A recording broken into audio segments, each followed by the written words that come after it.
ಅರ್ಪಿತಾ ಅಂತ ಹೆಸರು ಆಯಿತಾ. ಅರ್ಪಿತನಿಗೆ ನಾವು ಬಜಾರ್ಗೆ ಬಂದಿದ್ವಿ, ಇವರಿಗೆ ಅಲರ್ಜಿ ಆಯಿತು. ಇಲ್ಲಿ ಬಂದು ಫುಲ್ ಕೈಗೆಲ್ಲ ಅಲರ್ಜಿ ಆಗಿದೆ. ನಿಮಗೆ ನನ್ನ ಫೋನಲ್ಲಿ ಅಷ್ಟು ಗೊತ್ತಾಗಲಿಕ್ಕಿಲ್ಲ. ಇಲ್ಲ ನೋಡಿ ಅಂತೆ ಸುಮಾರು ಉಂಟು. ಇಡೀ ಕೈ ಕಾಲೆಲ್ಲ ಕೆಂಪು ಕೆಂಪಾಯಿತು. ಆಮೇಲೆ ನಮ್ಮದು ಫಸ್ಟ್ ಟೈಮ್ ನೋಡಿದ್ದವ್ರು ಹೀಗೆ ಆಯಿತು.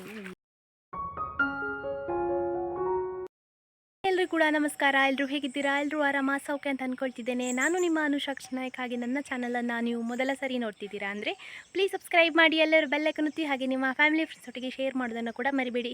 ಇವತ್ತಿನ ವ್ಲಾಗ್ ಸ್ಟಾರ್ಟ್ ಮಾಡುವ. Let's go. ಫೆಬ್ರವರಿ 9ಕ್ಕೆ ಯಾರ್ದೆಲ್ಲ ಬರ್ತಡೇ ಉಂಟು, ನಿಮಗೆಲ್ಲರೂ ಕೂಡ ವಿಶ್ವ ಹ್ಯಾಪಿ ಬರ್ತ್ಡೇ, ಹುಟ್ಟುಹಬ್ಬದ ಹಾರ್ದಿಕ ಶುಭಾಶಯಗಳು. ಯಾವಾಗಲೂ ಖುಷಿಯಾಗಿ ನಗ್ತಾ ಇರಿ. ಹಾಗೆ ಫೆಬ್ರವರಿ 9ಕ್ಕೆ ಯಾರ್ದೆಲ್ಲ ಬರ್ತಡೇ ಉಂಟು ಅವರಿಗೆ ಈ ವ್ಲಾಗನ್ನು ಶೇರ್ ಮಾಡಿ ಹ್ಯಾಪಿ ಬರ್ತ್ಡೇ ಹೇಳೋದನ್ನು ಮರಿಬೇಡಿ. ಬಂದಿದ್ರಲ್ಲ, ಅವ್ರದ್ದು ಮಗಳು ಬಂದಿದ್ದಾಳೆ, ಅಂದರೆ ನನ್ನ ತಂಗಿ. ಎಂತ ಹೆಸರು ಹೇಳ? ಅರ್ಪಿತಾ ಅಂತ ಹೆಸರು ಆಯಿತಾ. ಅರ್ಪಿತನಿಗೆ ಎಲ್ಲರೂ ಒಂದು ಹಾಯ್ ಹೇಳಿ.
ನಾವು ಬಜಾರ್ಗೆ ಬಂದಿದ್ವಿ, ಇವರಿಗೆ ಅಲರ್ಜಿ ಆಯಿತು. ಇಲ್ಲಿ ಬಂದು ಫುಲ್ ಕೈಗೆಲ್ಲ ಅಲರ್ಜಿ ಆಗಿದೆ. ನಿಮಗೆ ನನ್ನ ಫೋನಲ್ಲಿ ಅಷ್ಟು ಗೊತ್ತಾಗಲಿಕ್ಕಿಲ್ಲ. ನಾವು ಅದಕ್ಕೆ ಒಂದು ಪಳ್ಳಿ ಚೋಪು ಅಂತ ಬರ್ತದಲ್ಲ, ಅದನ್ನು ಹಚ್ಚುತ್ತಿದ್ದೇವೆ.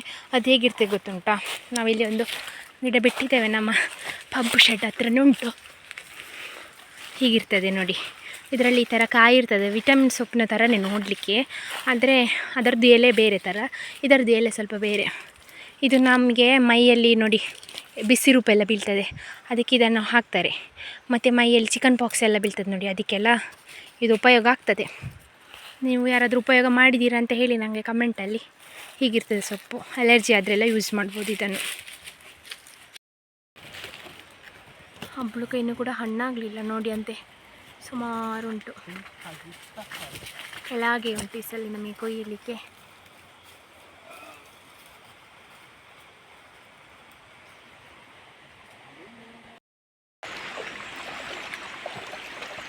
ದೂರ ನೀವಿಬ್ರು ಹೋಗುದು?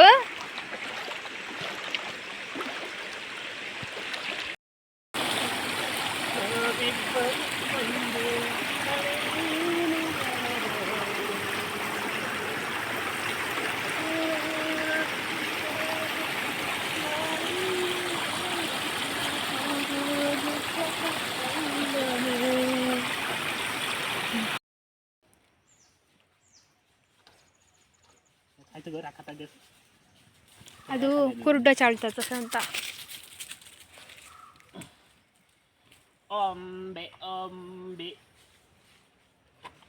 ದನಗಳ ಹತ್ರ ಬಂದೇವೆ. ಈಗ ಒಮ್ಮೆ ಇವರನ್ನು ಬದಲಿಸುವ ಅಂತ. ನಮ್ಮದು ಬಜವಾಯಿತು, ಕೊಂಡೋಗ್ಲಿಕ್ಕೆ 2 ಗೋಣಿ ಮಾಡಿದ್ದೆ. ಒಂದು ಇವತ್ತು ಹಾಕಲಿಕ್ಕೆ, ಒಂದು ನಾಳೆಗೆ ಆಗ್ತದೆ, ಸುಲಭ ಆಗ್ತದೆ ನನಗೆ. ಹಾಗೆ ಇಲ್ಲಿದ್ದಾಳೆ ಅಮ್ಮ, ಅಲ್ಲಿದ್ದಾಳೆ ಟಿಂಕಿ ನೋಡಿ. ಎಲ್ಲ ಕಡೆ ಬರ್ತಾನೆ ನಮ್ಮ ಸೂಪರ್ ಹೀರೋ ಟಿಂಕಿ. ಅದೆಂತ ಹಾಗೆ ನೋಡ್ದಣ್ಣ? ನಾವು ಬಾಜಾವ್ ತರಲಿಕ್ಕೆ ಬಂದಿದ್ದೆವು. ಹಾಗೆ 2 ಗೋಣಿಯಲ್ಲಿ ತುಂಬಿಸಿ ಆಯಿತು. ಅದರೊಟ್ಟಿಗೆ ದನಗಳನ್ನು ಕೂಡ ಬದಲಿಸಿದ್ವಿ. ಇವರಿಗೆ ಸಡನ್ ಅಲರ್ಜಿ ಆಯಿತು. ತಮ್ಮ ಇಡೀ ಕೆಂಪು ಕೈಯೆಲ್ಲ ಕೆಂಪು ಆಯಿತು. ಹಾಗೆ ಅದು ಸೊಪ್ಪು ಹಚ್ಚಿದ ಮೇಲೆ ಕಡಿಮೆ ಆಯಿತು. ಇಂಥದ್ದು ಕಚ್ಚಿಯ ಅಥವಾ ಎಲೆ ಏನಾದರೂ ತಾಗಿಯಾ ಅಥವಾ ಕೀಟ ಏನಾದರೂ ತಾಗಿ ಅಂತ ಗೊತ್ತಿಲ್ಲ. ಅವರಿಗೆ ಸಡನ್ ಹೀಗೆ ಆಗ್ತದೆ ಒಮ್ಮೊಮ್ಮೆ ಗಣಿಗೆ. ಅದು ಯಾಕೆಂತ ಗೊತ್ತಿಲ್ಲ ನನಗೆ ಹಾಗೆ ಎಂತಾಗಲಿಲ್ಲ. ನಾನು ಕೂಡ ಅದೇ ಥರಗೆಲ್ಲ ರಾಶಿ ಮಾಡಿ ನಾನು ಸಹ ಒಂದು ಗೋಣಿಯಲ್ಲಿ ತುಂಬಿಸ್ತೇನೆ. ನನಗೆ ಎಂತಾಗಲಿಲ್ಲ. ಅವರಿಗೆ ಮಾತ್ರ ಇಡೀ ಕೈ ಕಾಲೆಲ್ಲ ಕೆಂಪಾಯಿತು. ಆಮೇಲೆ ನನ್ನದು ಫಸ್ಟ್ ಟೈಮ್ ನೋಡಿದ್ದು ಅವ್ರು ಹೀಗೆ ಆದರು. Thank you.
ನಾವು ತೋಟಕ್ಕೆ ಬಂದೆವು. ಸ್ಪ್ರಿಂಕ್ಲರ್ ಚೇಂಜ್ ಮಾಡಿ ಪಂಪ್ ಸ್ಟಾರ್ಟ್ ಮಾಡಬೇಕು. ಇನ್ನು ಆಚೆ ಇಲ್ಲ, ಇಲ್ಲಿ ಹೀಗೆ ಇವರಿಗೆ ಸ್ಪ್ರಿಂಕ್ಲರ್ ಎಲ್ಲೆಲ್ಲಿ ಉಂಟು ಅಂತ ಗೊತ್ತಿಲ್ಲ. ಹಾಗೆ ಇವತ್ತು ಗೊತ್ತಾಗಲಿ ಅಂತ ಕರ್ಕೊಂಡು ಬಂದದ್ದು. ಗೊತ್ತಾಗ್ತದಲ್ಲ ಮತ್ತೆ ಹೇಗೋ ಅಭ್ಯಾಸ ಆಗ್ತದೆ ಅಂತೇಳಿ. ಹೋಗುವ ಯಾಕೆಯವ್ರು ಬಂದಿದ್ದಾರೆ ನೋಡಿ. ತಂಗಿ ಬಂದಿದ್ದಾಳೆಲ್ಲ ಅವ್ರದ್ದು ಅಪ್ಪ ಅಮ್ಮ. ಹಲೋ, ಹೇಗಿದ್ದೀರಿ? ಚೆನ್ನಾಗಿದೆ. 3 ಗಂಟೆ ಆಯಿತು ನಾನು ಇವರನ್ನು ಕರ್ಕೊಂಡು ಹೊರಟೆ.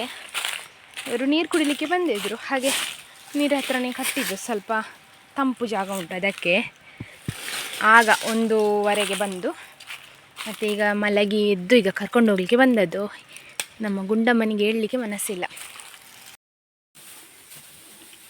ಕರ್ಕೊಂಡು ಬಂದು ಕಟ್ಟಿ ಹಾಕಿದೆ ಇಬ್ಬರನ್ನು ಕೂಡ. ಇವತ್ತು ಈ ಸೈಡ್ ಬೈಹುಲ್ ಸಿಗಲಿಲ್ಲ ತಿನ್ನಲಿಕ್ಕೆ. ನಿನ್ನೆ ಅದು ಸಿಕ್ಕಿದೆ. ಕರ್ಕೊಂಡು ಬಂದಾಗೆ ಟೆಂಪರರಿಯಾಗಿ ಅಂತ ಅದು ತಿನ್ನಲಿಕ್ಕೆ ಬೇಕಲ್ಲ ಇವರಿಗೆ. ಹಾಗೆ ಇದನ್ನು ಹಾಕಿದ್ದು. ಹುಲ್ಲಿಗೆ ಇನ್ನೂ ಹೋಗಬೇಕಷ್ಟೇ. ಇನ್ನು ಚಹಾ ಕುಡಿಯೋದು.